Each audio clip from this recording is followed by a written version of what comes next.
My brother-in-law died suddenly, and now my sister and her kids have to sell their home. That's why I told my husband we could not put off getting life insurance any longer. An agent offered us a 10-year, $500,000 policy for nearly $50 a month. Then we called SelectQuote. SelectQuote found us identical coverage for only $19 a month, a savings of $369 a year. Whether you need a $500,000 policy or a $5 million policy, SelectQuote could save you more than 50% on term life insurance. For your free quote, go to SelectQuote.com. SelectQuote.com. That's SelectQuote.com. SelectQuote. We shop, you save. Full details on example policies at SelectQuote.com/commercials. Judy was boring. Hello. Then Judy discovered ChumbaCasino.com. It's my little escape. Now Judy's the life of the party. Oh, baby, mama's bringing home the bacon. Whoa, take it easy, Judy. The Chumba life is for everybody. So go to ChumbaCasino.com and play over 100 casino-style games. Join today and play for free for your chance to redeem some serious prizes. ChumbaCasino.com. No purchase necessary. Void where prohibited by law. 18+ terms and conditions apply. See website for details. Welcome to Pretty Lies and Alibis. Join us as we seek the truth and travel the long road to justice.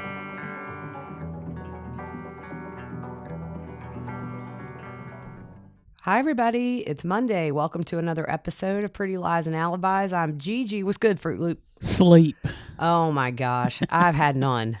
Yeah, sleep is good when you can get it. Yes. I'll be getting it in about an hour. Yeah. I'm not even setting an alarm. If I wake up at 10 o'clock tonight, that's what happens. So we just want to give a shout out to our sponsor, Two Cool T-Shirt Quilts. If you want to check them out and see what they can do with all your T-shirts you have piling up, go to twocooltshirtquilts.com/prettyliesandalibis and check them out. So we want to give a big thank you to Debbie Biggs. She surprised us with a very generous donation in our PayPal. Yeah, that's awesome. Yes, thank you so much. It's she's been here since the beginning because I know her name. So yes, and yeah. She donated to us last month, which is good sweet. Because this has become a full-time job for us, and we never will charge for content. But if anybody is so inclined, our PayPal is prettyliesandalibis@gmail.com. No obligation. So we had our first guest this weekend. We had Kresha Easton, which is the niece of Charles Vallow and the aunt of JJ Vallow, on, and I think it went great. Yeah, don't forget about the super chat thing. Yes. Oh, we also had a donation. We didn't even know we had super chat set up, but a big thank you to Lori Day for her donation.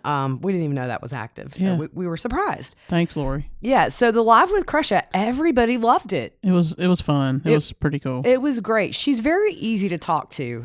I had some conversations with her last week, just privately before we went on the live, and felt like I've known her forever. Yeah. She did great. And next time we'll definitely, she did answer some of the viewer questions that were sent in before the live. But once we went live, we really just wanted Kresha to have the floor and just to talk about what she felt like she needed to talk about, and just to kind of let her get her story out there. It's very unique to every individual grieving all of these people. Yeah. And so hopefully next time when she comes on, we'll do some viewer questions. And speaking of live, we are going to work on getting a permanent live setup going so that there are no hiccups. Yeah. There's always hiccups with technology, and there's always hiccups with us. But yeah. We're still very new at this. Live was something we never thought we would do, but we just kind of went there. So we're going to get somebody in here that can get us to where we don't knock off, the mics work, and it'll be all good. Yep. So baby kittens, I posted about 3 kittens that we found up at my aunt's house, still had their umbilical cords attached. The mom gave birth and ditched them. They were born under a car. And when they found them, one was dead. And I really thought a lot yesterday about bringing them home and nursing them to health, but it's a big commitment, and I just don't have time, unfortunately. Yeah, I'm going to tell you, we found a stray cat several weeks ago. It was like a little kitten, like we went to eat at a restaurant, and there's not a lot of things for cats.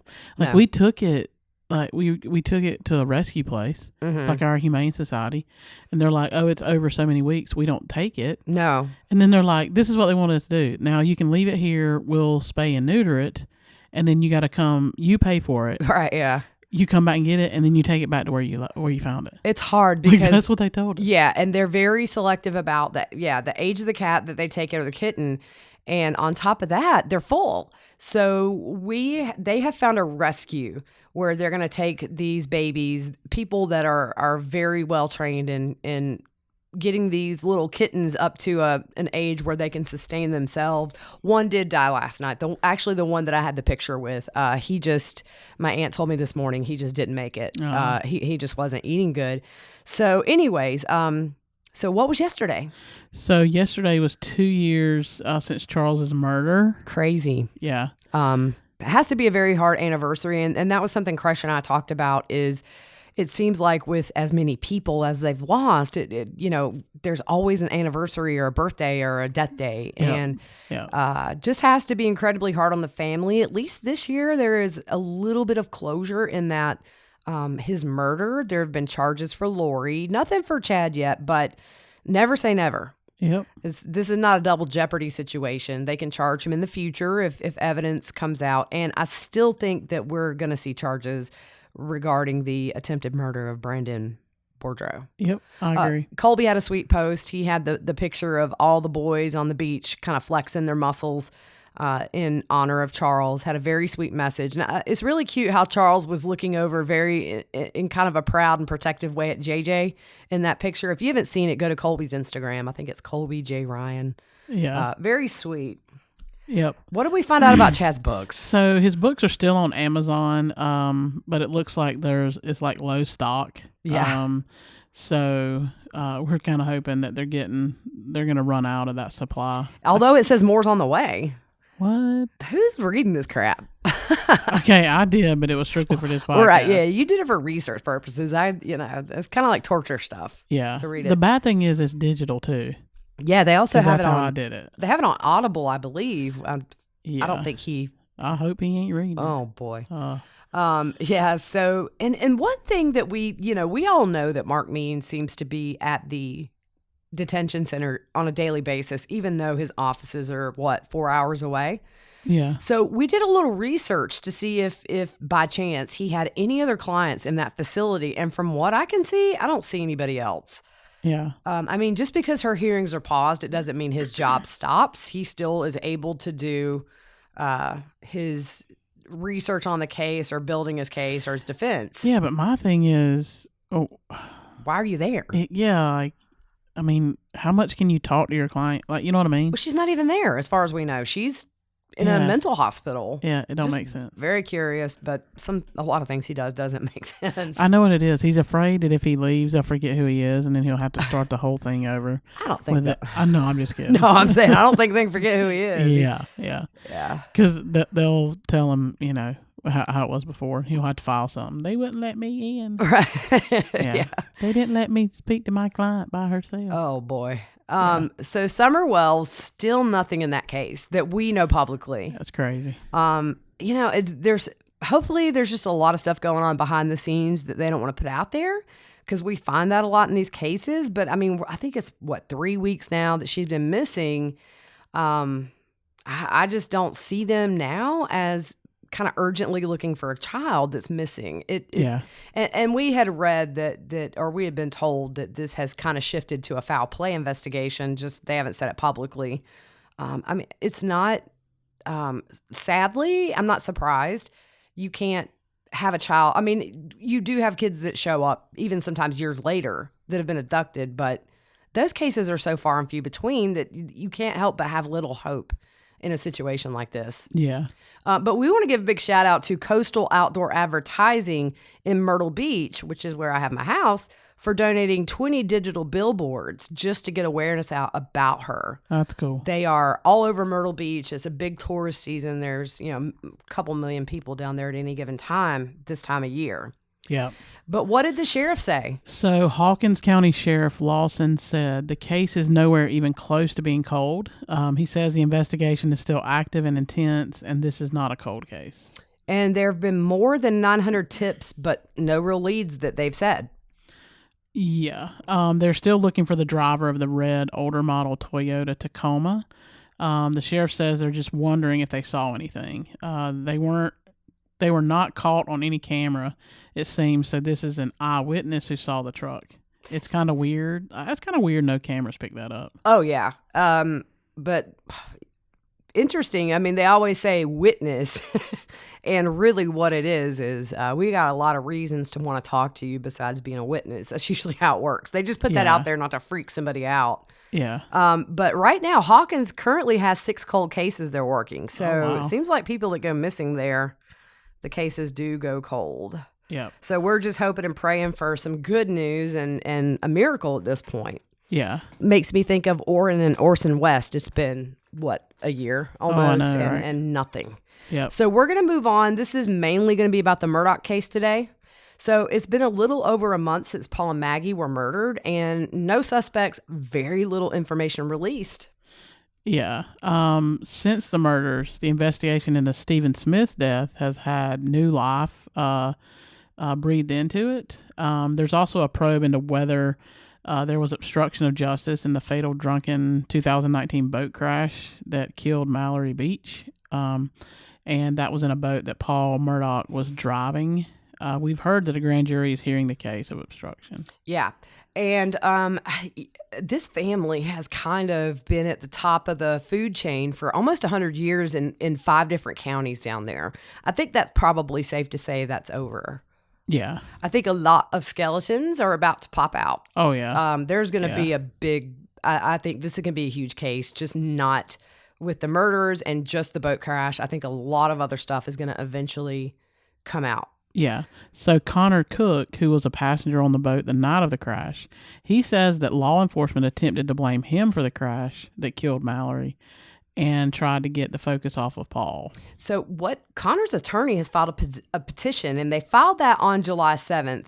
And the other thing I was thinking about too is I wonder if there's some kind of a big audit over big cases the Murdaughs have had their hands in over the years. That's why I think we're just going to hear a lot of stuff. Now, just a reminder, Connor Cook suffered a broken jaw in this crash. But yeah. So essentially in the filing, what they're saying is that officers from the South Carolina Department of Natural Resources and Beaufort County Sheriff's Office colluded to put Connor as the driver of the boat and take the blame away from Paul. This is a big deal. Oh, yeah. This is a huge deal when you're talking about law enforcement officials potentially doing things to shift the blame. Oh, most definitely. So DNR, South Carolina DNR took over the investigation, right?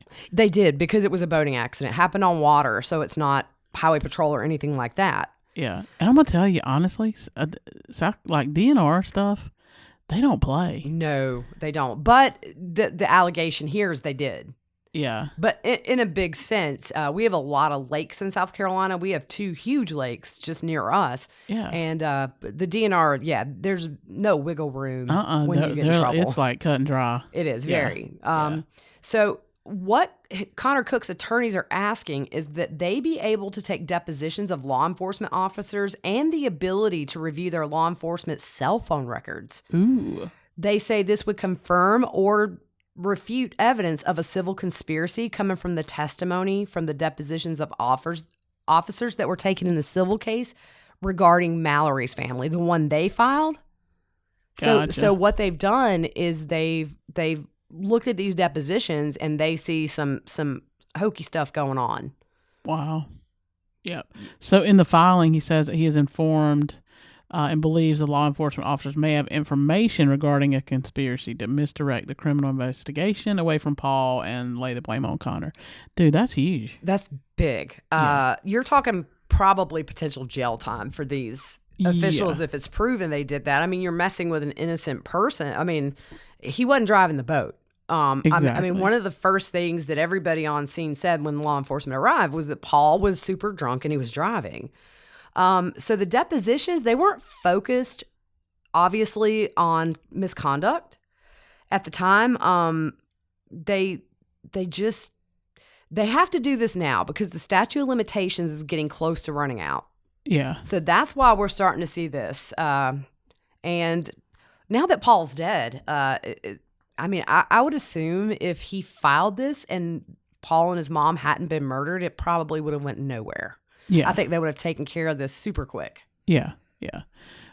So they would like the depositions to include the investigation conducted at the site of the fatal accident, the collection of statements from other passengers on the boat, Paul Murdaugh on body cam, as well as other audio and video footage, collection of physical evidence, collection of DNA and other biological evidence, telephone, verbal, and other communications from the time of law enforcement response to the scene and 24 hours after, investigative failures and deficiencies. You spelled a word wrong, and you totally just smoothed right over that. I was like, she is about to say it wrong, and I'm gonna laugh out loud. It's like one of those things you get on Facebook where it has the first letter and the last letter. Yeah, and you can, they say, if you can read this, you're a genius. Right, and we went through a phase where with spell check, we didn't even correct it. It was like, you figure out what I was saying. Exactly. That's always so fun. Yeah.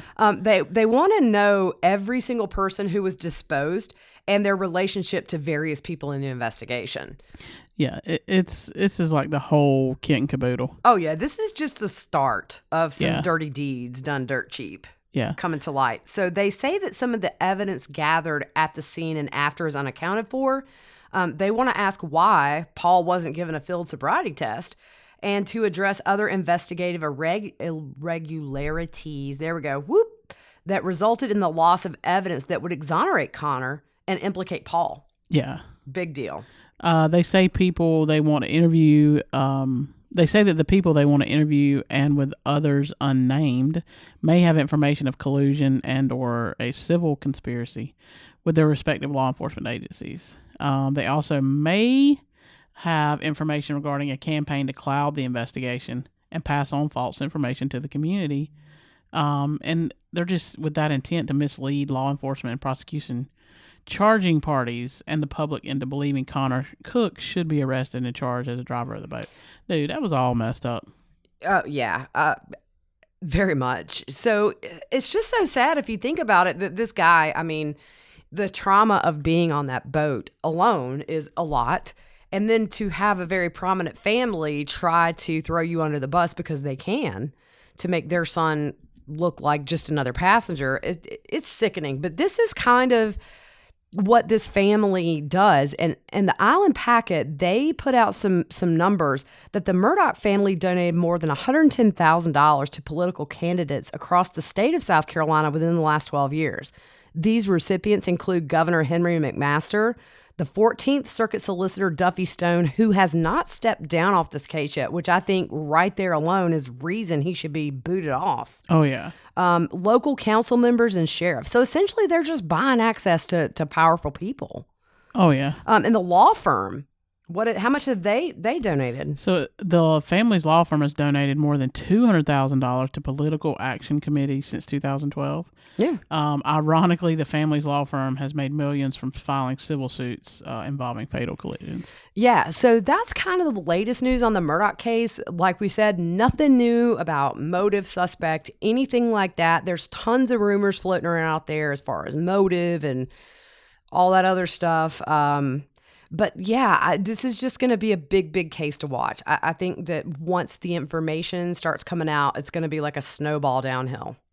Oh yeah, most definitely. It's like a landslide. Like once that little bit of snow lets loose, that's it. Avalanche. It's like pouring avalanche. Yep, they're going to get covered up.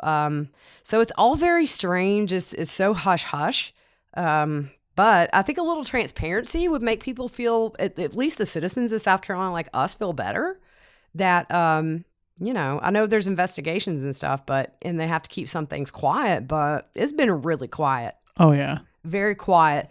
So that's kind of more of a little update than a full episode that we had. Fruit Loop has a crazy, crazy busy day, so we just kind of fitted this in while we could. Yeah, sorry. I have a busy day with my pillow. Yeah. And my covers. And your eyelids. And I'm going to see how they look from behind. And so, yeah, but we just wanted to hop on, do a little update. Sorry if it seems rushed. Sometimes. But it's rushed. Yeah. Yeah. So we're just going to keep an eye on everything. I think we will probably have another one out maybe Thursday-ish. we'll see how our week goes. If anything big happens, we'll be back. As far as we know, Lori's still in the mental hospital.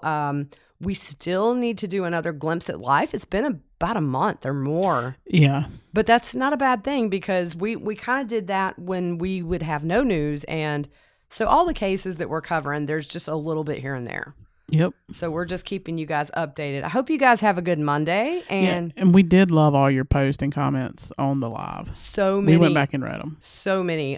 So many comments between YouTube and all of our social media posts. If we haven't got to them yet, we're still going down. There were hundreds. And I think that's just a testament to how welcoming you guys were to Kresha. Oh, and yeah. I hope she felt comfortable. It seemed like she did. I think it's just a reminder that sometimes what we see in the news, which are the main kind of Kay and Larry who started the whole process of getting the welfare check, but you have Kresha on and you think about Charles's sons yesterday, and we've said it again and again, the reach of grief, the people that this is deeply affected for the rest of their lives goes on and on and on. And we were just so happy that she was our first guest. She's amazing. So hopefully we'll have her back on in the future, and We'll just keep having some live guests on once we get this set up. We're not doing another live until the setup is 100% down pat, no interruptions, and no me having to yell because my mic's off. Yeah. So anyways, you guys have a good Monday. We will keep you posted on social media, and we'll probably see you about midweek. Sounds good. Have a good one.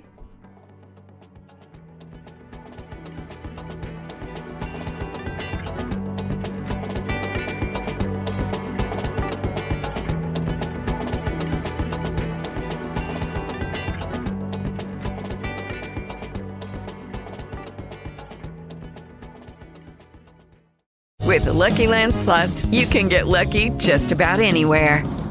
This is your captain speaking. We've got clear runway and the weather's fine, but we're just going to circle up here a while and get lucky. No, nothing like that. It's just these cash prizes add up quick. So I suggest you sit back, keep your tray table upright, and start getting lucky.